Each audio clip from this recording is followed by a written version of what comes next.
አፍሪካ ባለማችን ውስጥ ካሉ አህጉራት በሙሉ በርካታ የሆነ የተፈጥሮ ሀብት ያላት አህጉር ናት። ነገር ግን ዓለም ባንክ ደግሞ በተለያዩ ጊዜያት የሚያወጣቸው የሀብትና የደህንነትን የሚያሳዩ ሜትሪክስ የሚያሳዩ ጥናቶች ላይ ደግሞ 26 ሀገራት በጣም ከፍተኛ ከሆነ የደህንነት ውስጥ የሚኖሩ ሀገራት መካከል 22ቱ አፍሪካ ውስጥ ነው የሚገኙት። እነዚህ ሁለት እንግዲህ በተከታታይ የተናገርኳቸው አረፍተ ነገሮች በጣም ተቃራኒ ናቸው አይደል? እንደው እንደ አህጉር ስለወሰድ ነው እንጂ እስቲ እንደው እንደ ግለሰብ እንወሰደውና ከበደ የሚባል ሰው ያለ ልበል። ከበደ በጣም ሀብት አለው ግን የሚኖረው ድህነት ውስጥ ነው ብል ሴንስ ይሰጣል። በጣም እንደው ሚኒማሊስት የሚባለው ያንዳንድ ሰው የሚያስፈልገኝን ነገር ብቻ ነው የሚጠቀመው የሚለው አኗኗር እንኳን የሚኖር ቢሆን ሰውየው የተሻለ የኑሮ ሁኔታ ላይ ነው መሆን ያለበት። ለምን ሀብት አለው። ይሄ ግን አፍሪካ ላይ ስንመጣ የተለያዩ ደግሞ የአፍሪካ ሀገራት ላይ ስንመጣ በጣም ከእውነታው የራቀ ነው። ይሄን ያህል የተፈጥሮ ሀብት አላት፣ ይሄን ያህል ወርቅ አለ፣ ይሄን ያህል ዳይመንድ ወይም አልማዝ አለ እየተባለ አሁንም በተለያዩ አይነት የኢኮኖሚ ጥናቶች ላይ ስንመለከት አፍሪካ ውስጥ ያሉ ሀገራት በርካታ የህዝብ ብዛቶቻቸው የሚኖሩት ከድህነት በታች ነው። ለምንድን ነው ይሄስ የሆነው? ይሄንንም ነገር ስንመለከት እንግዲህ አንድ ሀገር ላይ የተለያዩ አይነት ችግሮች ሊፈጠሩ ይችላሉ። ከዛም ደግሞ ዓለም ላይ ደግሞ የሚፈጠሩ ችግሮች አሉ። እነዚህን አንድ ላይ ስናገናኛቸው ወይም በአጠቃላይ ኮምፓውንድ ሲያደርጉ ጠቅላላ የሆነ ውጤታቸው አፍሪካ ላይ የሚያስከትሉት አሉታዊ ተጽዕኖ ከፍተኛ ይሆናል። በዛሬው ሃሽታግ ስቀላ እንግዲህ እስቲ አፍሪካ ላይ vulnerability ምንለው ምንድነው ወይንም አስቸጋሪ ነገሮች ምንድናቸው?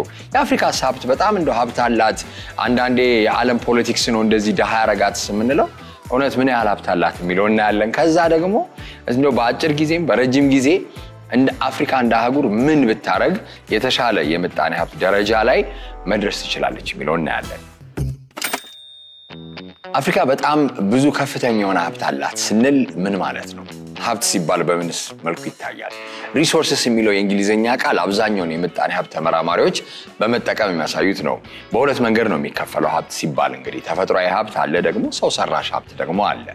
ተፈጥሯዊ ሀብቶቹ ላይ እንኳን ብናተኩር በዓለም ደረጃ ኤረብል ላንድ የሚባለው ወይም እንደው በግብርና ላይ ተጠቅመን የተለያዩ አይነት ሰብሎችን ማምረት የምንችልበት ቢባል 65% በአንድ አህጉር ላይ ካሉ 65% የሚሆነው የአፍሪካ ሊታረስ ይችላል ወይም ያንን ሰብል ሊያመርቱበት ይችላሉ ይባላል። ሌላም ደግሞ ስንመለከት እንደው በማዕድን ደረጃ ላይ ብናይ ደግሞ እስከ 30% የዓለም የማዕድን የሚወጣው አፍሪካ ውስጥ ነው። በነዳጅ ወይም በክሩድ ኦይል ብንመለከት ከ8 እስከ 9% የተለያዩ ጥናቶች ላይ ዲፔንድ ያደርጋል። ግን ከ8 እስከ 9% የሚሆነው የዓለማችን ነዳጅ የሚወጣው ከአፍሪካ ነው። እንደው አንድ ሪዘርቭን ብቻ ብንመለከት እንደው አንድ ማዕድንን ብንወስድ በዓለማችን ውስጥ ያሉ ከግማሽ በላይ የሚሆነው የወርቅ ሪዘርቭ ወይም የወርቅ ክምችት አፍሪካ ውስጥ ነው ያለው ይባላል። ይሄ ሁሉ ታዲያ ሆኖ አፍሪካ እንዴት ነው ያንን ነገር ተጠቅማ አህጉሯን አሳድጋ ዜጎቿን የተሻለ የኑሮ ደረጃ ላይ አድርጎ ሁሌ በየዓመቱ ከሚወጣው ያ የምጣኔ ሀብት ሪፖርት ላይ ከድህነት መስመር በታች ነው የሚኖሩት የሚለውን ነገር መገልበጥ አልቻልንም ወይንም መቀየር አልቻልንም ስንል እንግዲህ ወደ ኋላ መለስ ብለን መመልከት ይኖርብናል እንደው ሙሉ የሆነ ታሪኩ እንድንረዳው። አፍሪካ በተለያዩ ጊዜያቶች የቅኝ ግዛት ውስጥ በመኖሯ ተፈጥሯዊ ሀብቶቿ ሲወሰድባት ሲበዘበዝ እነዚህ ነገሮች አሉ። ሌላም ደግሞ ሜንታል ስቴትን እንመለከት እንደው ወደ ከጀነራሉ እንነሳ ብዬ ነው። ከአጠቃላይ ሁኔታ ብንመለከት በርካታ አይነት የስነ ልቦናዊ ተጽዕኖዎችንም ማሳደር ችለዋል። በተለያዩ ጊዜያቶች ላይ ሀያላን የነበሩ ሀገራት ቀኝ ግዛታችንን ያንን አለፍን ስንል ደግሞ ምንድነው አንደኛ ትልቁ ነገር ሪሶርስ ከርስ ይሉታል። ሪሶርስ አንድ የአፍሪካ ልማት ባንክ ያወጣው ጥናትን ያየው ነበርና ይሄንን ጥናት ስንመለከት አፍሪካ ውስጥ ያለው በጣም ብዙ ሀብት ኖሮ ግን እንደ እርግማን ሊቆጠር የሚችል ነገር አለ ተብሎ ሪሶርስ ከርስ ይባላል። እሱ ምንድነው?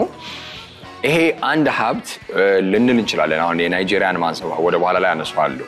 የተፈጥሮ ሀብት ሲባል እንግዲህ አንድ ነዳጅ አለ ቢባል ያ ነዳጅ ለአንድ መንግስት ለአንድ ሀገር በርካታ የሆነ ገንዘብ ሚሊየንስ ቢሊየንስ የሚቆጠር ዶላርን ማስገኘት እየቻለ በተቃራኒው ግን ፈረንጆቹ የሚሉት ኢኮኖሚክ ስታግኔሽን ወይንም የምጣኔ ሀብት መቀዛቀዝ ወይም መቆምን እና ደግሞ አለመረጋጋትን ሊያመጣ ይችላል ይሄ ነው ሪሶርስ ከርስ ብለን የምናየው አብዛኛውን ጊዜ አሁን ለምሳሌ ነዳጅ ተገኘ ሲባል እነ ኩዌትን እነ ኳታርና እነ ዩናይትድ አረብ ኤምሬትስን ሳያካትትም ይሄ ነገር ግን አብዛኛውን ጊዜ እንደሆነ እነሱም ጋር ያው በጣም በትክክል እንዴት ነው ጠንካራ የሆነ ያስተዳደር መንገድ ስላለም ልንለው እንችላለን ደሞ የንጉሳዊ አስተዳደርም ስላለ አንዳንዴ ይሄ አብሶሉት ሞናርኪ ምን ነው እንደ ፖለቲካል ሪዮታ ዓለም አመለካከት ቢለያይም ያንን ነገር ማየት እንችላለን ቀጥ ያለ መስመር ወይንም በጣም ጠንካራ የሆነ አስተዳደር ካለ ሊስተካከል ስለሚችል እነሱን አያካትትም እኛ ሀገር ላይ ግን ስንመጣ አሁን በጣም አህጉር ላይ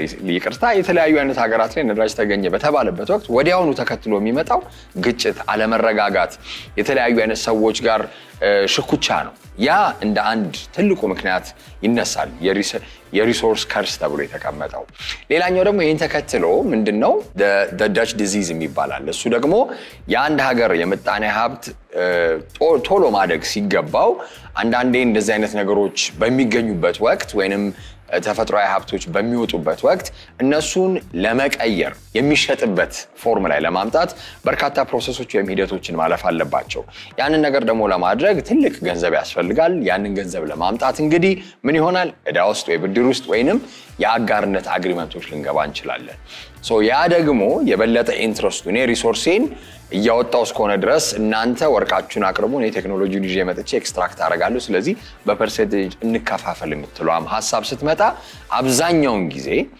ያን ተፈጥሯዊ ሀብት ይዞ ማስተካከል ካልተቻለ ወደሚሸጥበት ፎርም ወይንም አብዛኞቹ እንግዲህ አፍሪካ ሀገራትን ስንመለከት ላንድ ሎክድ የሚባሉ ወይንም የባህር መዳረሻ የሌላቸው ስለሆኑ ከባድ ይሆናል ማለት ነው ሌላኛውም ደግሞ ስንመለከት አንዳንዴ የኪራይ ሰብሳቢነት የሚመጣበት ወቅት አለ እንደዚህ አይነት በጣም ከፍተኛ የሆነ ሀብቶች በሚኖሩበት ወቅት ኤሊት የምንላቸው ወይንም በጣም የተማሩት ወይም በጣም ከፍተኛ የኑሮ ደረጃ ላይ ያሉ ሰዎች ሁሌ ያንን ሀብታቸውን ማሳደግ ከታች ያለውን ሰው አለመመልከት እና በርካታ ጊዜ ይሄ የግላዊነት አስተሳሰብ የሚሰርጽበት ሂደት አለ እነዚህን ስንመለከት እንግዲህ አፍሪካ በአጠቃላይ ትልቅ ደረጃ ላይ መድረስ እየተቻለ ሁሉ ሀብት ይያላት እንደው በሀብቱን ነገር እንደው ረስቸው ነው አንድ ስልክ ላይ ልንጠቀም እንችላቸው በርካታ ማዕድናት አሉ ሊቲየምን ኮባልትን የተለያዩ አይነት ሚነራሎችን አብዛኛው የሚገኘው አፍሪካ ውስጥ ነው ዲሞክራቲክ ሪፐብሊክ ኦፍ ኮንጎ የዓለምን የኮባልት 60% የምታወጣው ዲሞክራቲክ ሪፐብሊክ ኦፍ ኮንጎ ነው ግን አሁንም ግጭት ውስጥ ነው ያለችው ለረጅም ጊዜ ግጭት ውስጥ ነው የሚኖሩት እንደዚህ አይነት ነገሮችን ስንመለከት እንደው አንዳንድ የአፍሪካ ሀገራት እንደ አይነት ተፈጥሯዊ ሀብቶችን ስናገኝ አውቀው ነው እንደሚል ነገር አለ አይደለ እንደው አይ ይሄማ ሁሌ ያበሻ ብቻ አስተሳሰብ አይደለም ወይም ይሄ ዝቅተኛ የኑሮ ደረጃ ላይ አለ ብቻ ሳይሆን አይ እነሱማ በቃ አውቀው ነው ሊበታትኑ ነው የተወሰነ እውነታ ሊኖረው ይችላል ሆኖም ግን እውነታው መኖሩ ብቻ ሳይሆን አንደኛውን ነገር ማሰብ ያለብን መስተካከል የሚቻልባቸው ደግሞ መንገዶች አሉ ለማስተካከል ግን ምንድነው ማለት ያለብን እኔ ብቻዬን እዚህ ጋር ተቀምጬ አውርቼ የምፈታው ነገር ሆኖ አይደለም ግን እንደው ኮንቴክስቱን ወይ መረዳቱን ለመፍጠር ነውና ከዚህ በፊት እንግዲህ ያነሳዋቸውን የተለያዩ አይነት ክፍተቶችን ልንላቸው እንችላለን የስነ ልቦናዊ ተጽዕኖዎችን ማንሳት እንችላለን ሆኖም ግን እንደው አይኖ በቃ እኔ ትክክል እያረኩ ሁሉን ነገር በዓለም ደረጃ ያሉ ችግሮች ወይንም የተለያዩ አይነት ሁኔታዎች ሆን ብለው ነው ነገ የተቀመጡት ማለቱ አንዳንዴ እንደ ምክንያታዊነት ትክክል ሊሆን ይችላል ሆኖም ግን በእኛ በኩል ደግሞ ያለውን ነገር ሲስተሙ እንድንወድቅ የተፈጠረ ነገር ስለሆነ በቃ ምንም ነገር ማድረግ አንችልም ብለን ከተሸነፈን ተሸናፊዎች እኛ ነን የምንሆነው ስለዚህ እንደ አስተሳሰብ እንደው መጀመሪያ ምንድነው ክፍተቶቻችን ምንድናቸው እንደ አፍሪካ የሚለውን ነገር መመልከት ነው እንግዲህ የዩናይትድ ኔሽንስ ካውንስል ኦፍ ትሬድ ኤንድ ዴቨሎፕመንት የሚባላል አንድ አካል የተለያዩ ጊዜያቶች ጥናቶች ያደርጋል ይሄንንም ጥናት ስመለከት 6 መለያ ነጥቦችን ይዘው የአፍሪካ ተጋላጭ ሆነችባቸው ወይንም ለማደግ ትልቅ እንደው ችግሮች ናቸው ተብሎ የተቀመጡት ነገሮች አንደኛ የፖለቲካ ስርዓታችንን ስንመለከት ነው አብዛኛውን ጊዜ ቅድም እንዳነሳሁት አንድ ሀብት በተገኘበት ሰዓት አለመረጋጋትን ግጭትን ብዙ ጊዜ እንመለከታለን ያም ነገር ስለሆነ አንደኛ ፖለቲካል ስቴቢሊቲን ለማረጋገጥ ሰላማዊ ያኗኗር ዘይቤን ወይንም ተስማምቶ የመኖርም ነገር ይሄ ነገር እርግጠኛ ነኝ እንደሆነ እንደዚህ ቁጭ ብዬ ሳወራው ቀላል እንደሆነ አይደለም ሆኖም ግን በንግግሮች በምክክሮች አንዳንዴ ብሔራዊ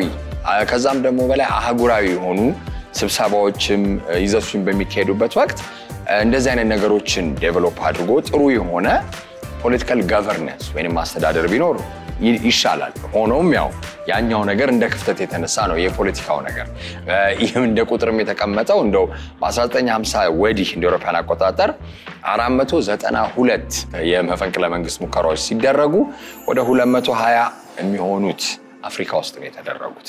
ይሄንንም ማለት ስንችል እንዴት ነው ፖለቲካ ስርዓታችን ሪፎርም የሚያስፈልገዋል የሚለውን ነገር ነው። ሌላኛው የኢኮኖሚ ሜትሪክሱን ወይም የኢኮኖሚ መለኪያ ነጥቡን ስንመለከት ምጣኔ ሀብቶቻችን ላይ አብዛኛው የአፍሪካ ሀገራት ላይ የዴት ቱ ጂዲፒ ሬሾ ምንለው ወይንም የብድር እና ጠቅላላ ሀገር ውስጥ ምርት መለኪያ ነጥቦች 60% በላይ ነው የሚሆኑት። አብዛኛው ሀገራት በጣም ከፍተኛ የሆኑ ብድሮች ውስጥ ነው ያሉት። ይሄም ደግሞ ለምንድነው ቅድም እንግዲህ እንዳነሳኋቸው ኢቭን የማዕድን ዘርፋቸውን አስተካክሎ ለማውጣት በጣም ከባድ ነው። እኔ የማዕድን እንደው በጣም የሚገርም ቁጥር አንብቤ እንዴት እንደማስቀምጠው ራሱ ያሰብኩ ነበር። የአፍሪካ የማዕድን ኢንዱስትሪ ቫልዩ ወይንም ዋጋ 284 ትሪሊየን ዶላር ነው።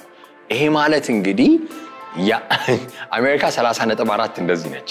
ስለዚህ የአሜሪካን 8 እጥፍ የሚሆን የአሜሪካን ኢኮኖሚ ነው በአጠቃላይ ኢኮኖሚዋን ነው 8 እጥፍ የሚሆን ነው አንድ አፍሪካ ላይ ያለው የማዕድን ዘርፍ ብቻ የሚያደርገው። ሶ እንደዚህ አይነት ምጣኔ ሀብት ባሉበት ወቅት ያነዚህ አይነት ለማውጣትም ምንበል የተለያዩ መሰረተ ልማቶችንም ለመስራት የምንገባቸው ስምምነቶች ወይንም የብድር ሁኔታዎች በጣም ከፍተኛ ጫናዎችን እያሳደሩ ነው የሚል ነገር ነው። የዲሞግራፊውን ደግሞ ስንመለከት ወይም የህዝብ መመዘኛውን ስንመለከት ህዝብ በዛ ማለት በርካታ የሆኑ ነገሮች ያስፈልጋሉ ማለት ነው። አንደኛ መሰረተ ልማት፣ ትምህርት፣ ጤና እነዚህ ነገሮች ደግሞ ለማካሄድ ወይንም ለህዝባችን ለማቅረብ ስንል በርካታ የሆኑ ወጪዎች ያስፈልጉናል ማለት ነው። መሰረተ ልማትን ስናስብ መንገድንም ማሰብ ይኖርብናል ማለት ነው። ሌላኛው ኃይልን በተመለከተ ነው። እንግዲህ ሪሶርስ ሲባል አብዛኛውን ጊዜ እንግዲህ እኛ ነዳጅ ላይ ነው አይደለ ዲፔንደንት የሆነው። እኛው ከተማችን ውስጥ እንደውም ከቅርብ ጊዜ ወዲህ ነው እንጂ የኤሌክትሪክ መኪናዎች በጣም እየበዙ የመጡት። አብዛኛው መኪኖች ወይም ተሽከርካሪዎቻችን በሚቃጠል ነዳጅ ነው። ሶ እስቲ ያንን ኤነርጂ በምን እንተካ? ሪኒዌብል የሆነ ወይንም ታዳሽ የሆነ ኃይል አማራጮችን መጠቀም ይኖርብናል ማለት ነው። ሌላኛው ደግሞ አብዛኛውን እስያን ብንመለከት ወደ ምዕራባውያን ብንሄድ ቴክኖሎጂካል አድቫንስመንት ወይም የቴክኖሎጂ እድገታቸው በጣም ከፍተኛ ነው። እኛ እንኳን እንደው ስልኮቻችንን ስንገዛ መኪና ስንገዛ ሁሌ አፍሪካ ውስጥ የተመረተ መኪና የሚያሽከረክር ኢትዮጵያ ውስጥ አለ ቢባል በጣም ውስን ሰው ነው ካለም እሱ እንግዲህ።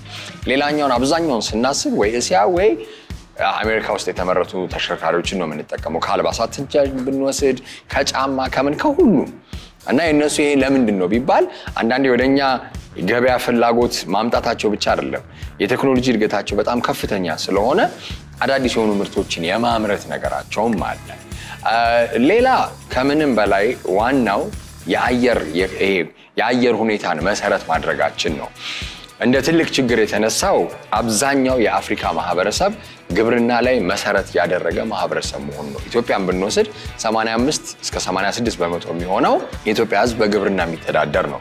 ይሄ ማለት ታዲያ አብዛኛውን ጊዜ የአየር ሁኔታ ላይ በጣም ዲፔንደንት እንሆናለን ወይንም በጣም የአየር ሁኔታ መዘባረቅ ለበለው ወይም መቀያየር እኛን የበለጠ አፌክት ያደርገናል ማለት ነው። ሶ ይሄንንም ስንመለከት ራሳችንን የማስተካከል ወይንም ክላይሜት የሆኑ እንዴት ነው ሴንሲቲቭ ያልሆኑ ስራዎችን በተለይ ደግሞ የማኑፋክቸሪንግ ዘርፋችንን ማሳደግ ትልቅ ፍላጎት እንዳለው ነው የሚያሳየን። የተለያዩ ጥናቶችን ወይም ምርምሮችን መሰረት አድርጌ ዝግጁነታችንን በምን መልኩ ማሻሻል እንችላለን፣ ከዛም ደግሞ ምን አይነት ነገሮችን ብናደርግ የተሻለ የሆነ እንደ አህጉርም እንደ ሀገር ደግሞ እንደ ኢትዮጵያም የተሻለ ነገር ላይ ማመላካች ነጥቦችን እናያለን የሚለውን ነገር እስቲ ድህነትን ካነሳን ሁሌ ምጣኔ ሀብት ላይ ስለሚሆን ምጣኔ ሀብት ላይ ብዙ አይነት እንደ አማራጭ ሐሳብ የተቀመጡ ነገር አሉ።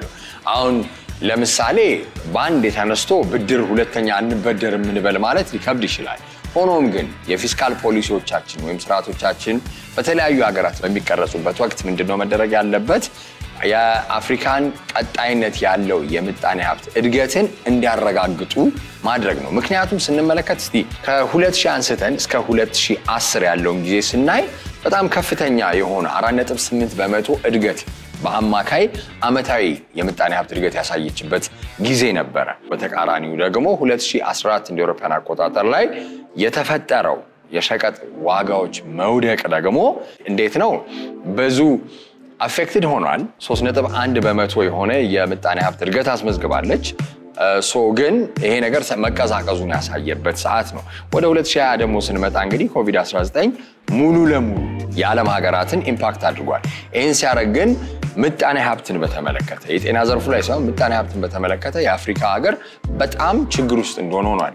ወደ ሁለተኛው ነጥቤ ልመጣ ነው ምጣኔ ሀብት ላይ። ምክንያቱም አንድ አህጉርን ወስደን እስቲ እዛው አህጉር ውስጥ ያሉ ሀገራት ቢገበያዩ ምን አይነት ጥቅም አለው እንበል አይደለ?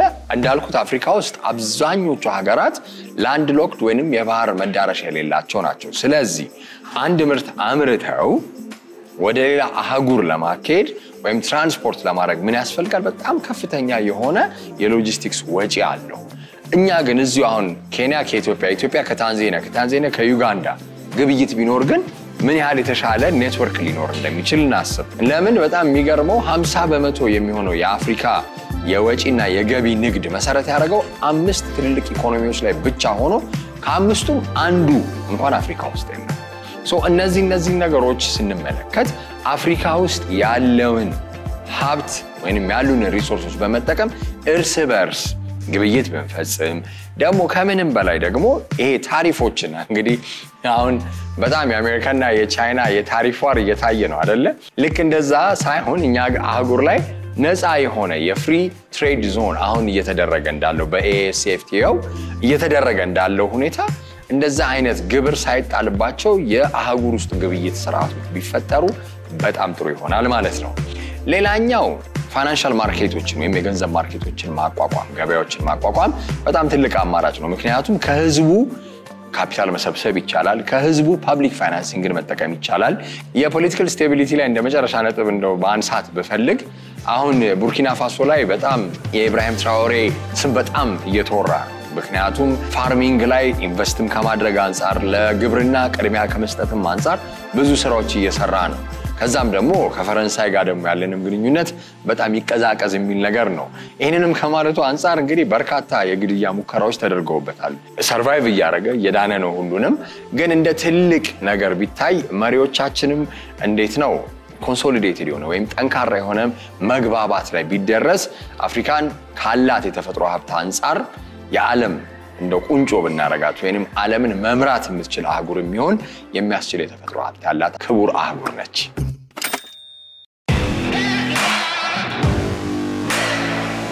በዛሬው ድክድክ በአገራችን ውስጥ ካሉ አዲስ ወጣት ስራ ፈጣሪዎች መካከል በተለያዩ የትምህርት ክፍል ደረጃዎች የተለያዩ አይነት የትምህርት አይነቶችን በዲጂታል ወይንም በይነ መረቦችን በመጠቀም የተለያዩ ኮርሶችን፣ ስልጠናዎችንና የትምህርት ክፍለ ጊዜዎችን የሚሰጥ ተቋም መተግበሪያ እና ድረገጽ ከሰሩ ወጣቶች መካከል ከአንደኛው ጋር ቆይታ ይኖረኛል።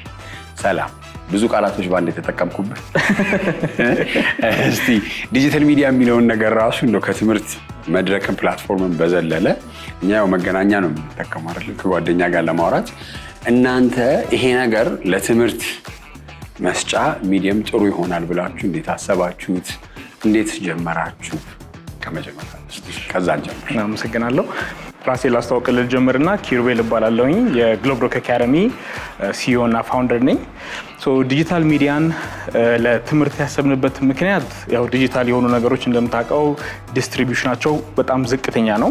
ዲጂታል በሆነ መንገድ ሀገር አቀፍ ደረጃ መድረስ፣ አህጉር አቀፍም ዓለም አቀፍም ደረጃ መድረስ በጣም ይቻላልና ትምህርታችን ላይ ደግሞ የትምህርት አሰጣጥ መንገዳችን ላይ መዘመን ከሚጠበቅባቸው ነገሮች አንዱ መንግስትም እንደ ፖሊሲ የያዘው ኤጁኬሽን ዲጂታላይዝ ማድረግ ነው። ቢካዝ ኳሊቲ ኤጁኬሽንን ተደራሽ ለማድረግ ዲጂታል የሆኑ መንገዶችን ስንጠቀም ኳሊቲ የሆነ ኮስት ኢፌክቲቭ በሆነ መንገድ ብዙ ተማሪዎች ጋር መድረስ ይቻላል። በጣም ጥሩ የሆኑ መምህራኖችን ቤስት የሆኑ መምህራኖችን ሀገር አቀፍ ደረጃ ማድረስ ይቻላል። ኢዚሊ አክሰስብል ያልሆኑበት አካባቢ ማለት ነው።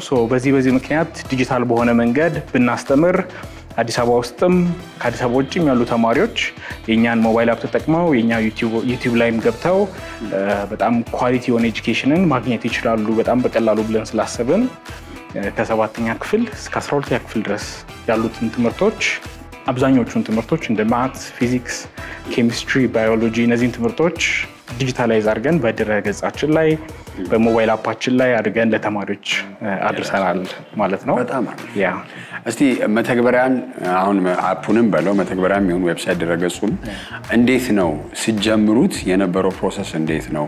ቢካዝ አንዳንዴ አፕ ሲባል የልጆቹን ትኩረት ይፈልጋል።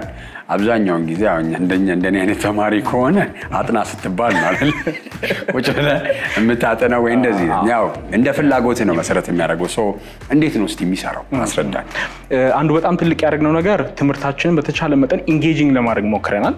ተማሪዎች የወላጅ ወይ አስተማሪ ጫና ደርሶባቸው ሳይሆን በራሳቸው ገብተው እንዲማሩ የሚያስችለውን አይነት የኢንጌጅመንትና ልጆች መማር በሚፈልጉበት መንገድ ለማቅረብ ሞክረናል። ለዛም ደግሞ በጣም ቤስት የሚባሉ መምህራኖች አሉን።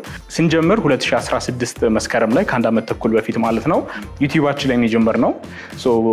እንዳልኩ ኳሊቲ ኤጁኬሽንን ዲጂታል በሆነ መንገድ ዲስትሪቢዩት ማድረግና ማስተማር ተማሪዎችን ይቻላል ብለን ስላየን በተለይ ደግሞ ከህንድ፣ ቻይና፣ ዌስት አፍሪካ እነዚህ ሀገራት በጣም ሰፊ የሆነ ኤድቴክ እና ኦንላይን የማስተማር ፕላትፎርም አላቸው።